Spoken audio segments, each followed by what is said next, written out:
Okay, well, we're back after a week off from our sermon recap videos. Sorry about last week and a little bit delayed even this week. We've had a little bit of shifting around in our volunteer availability, and so we're rethinking how and when we do our sermon recap videos. But we do intend to continue this because I still think this is really important, because a lot of us, we will come to church on Sunday morning and we will hear the Word of God preached and we'll be excited and engaged in that, and then the next day comes around and we get rushed into work and we get rushed off doing the things that we need to do, and we sometimes forget. I mean, how many of you can actually remember every single Monday what was preached about on Sunday? It's easy to forget, and yet we want to be continuing throughout the week to mull over the things of God. Well, last week we looked at, if I can find it here, Matthew chapter 8, verses 18 through 27. And there are two stories kind of wrapped up here, and at the center of several miracle stories at the beginning of chapter 8, and then what we began to see towards the end of chapter 8, some more miraculous actions on the part of Jesus, is this story about how Christ responds to people who are following him kind of on the periphery, but not full-blown disciples, if we could say it that way, and the demand that full-on discipleship will have. So we have a man come to Jesus and say, "I'll follow you wherever you go." And Jesus says, well, you need to understand it could cost you everything. And are you up for that? We don't know how the man responds, but the bigger question for us today is, how are you going to respond? Following Jesus can't be a part of your life. It has to be everything. Your whole life revolves around him. And understand that that could be costly in this life. Now, in light of eternity, of course, there's nothing that we could lose for the sake of Jesus that could possibly be even compared with the great riches and reward and inheritance that is ours in him by his grace. And yet, in this life, there is a need to evaluate the cost, as Jesus says elsewhere. Jesus also makes clear, as the next of these disciples on the periphery comes up to him and says, "Lord, I'll follow you, but here is my one contingency. I need time for something else." What we saw is that Jesus rightly demands total commitment to him. He must be number one in everything. So Jesus says, "No, I'm sorry.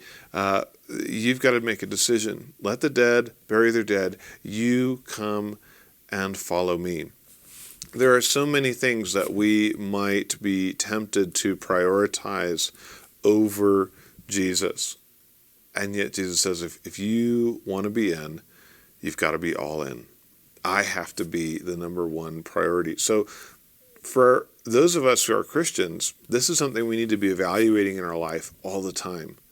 Is Jesus the number one priority? Am I willing to risk everything and put everything on the line for him? Or have I begun to develop reservations, and am I holding certain things back? As the cliche goes, if Jesus isn't Lord of all, he's not Lord at all. And again, I know that's cliche, but there's a lot of truth in that, isn't there? So, is Jesus Lord over everything? Is he your number one priority? Well, we did continue on, and we saw the next miraculous story on the other side of these questions regarding discipleship, and it's the calming of the sea. And in this story, what we see play out is that following Jesus is not a promise of an easy life. The disciples got in the boat, even after these difficult answers to potential followers of Jesus. Some people truly did follow him, and they got in the boat. And I wonder if they thought, well, maybe Jesus is just exaggerating. Preachers do that sort of a thing. Clearly he wasn't.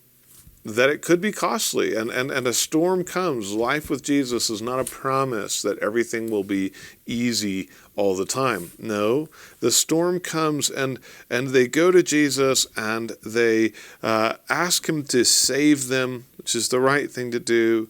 And Jesus rebukes them first, and then he rebukes the wind and the sea. The rebuke to them is not out of anger that they woke him up or something like that. But the rebuke to them is just, hey, what are you afraid of? And this is such an important thing, because we might hear the demands of discipleship and say, I'm too scared. I can't do it. I understand. Fear is real and gripping. But what this passage teaches us is that it is also illogical. There's some things that we can do to help our emotional state, and really that's another conversation. But what I want you to see here is the passage is clearly reminding us, whatever you're scared of, whatever you're scared to let go and make Jesus the priority over, whatever you're scared to risk, that fear is illogical because of who Jesus is. Jesus then rebukes the winds and the sea, and there's perfect calm. And they're amazed, and they ask the question, what kind of man is this that even the winds and sea obey him? And the answer is, Jesus is not just any man.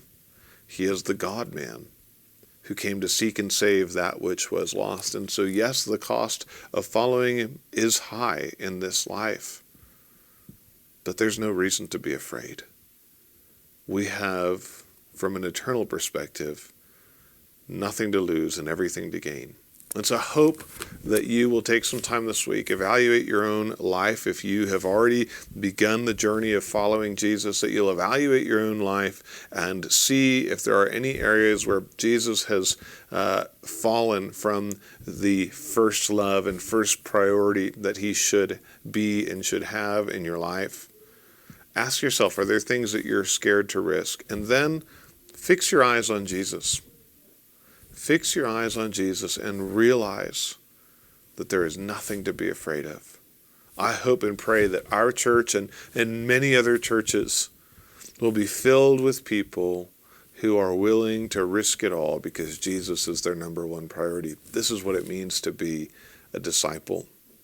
Well, as always, you're invited to join us on Wednesday night, and you are invited to join us on Sunday mornings. We would love for you to come and connect or reconnect with our church. You are welcome to join us as we seek to follow Jesus. May God bless you. Thank you.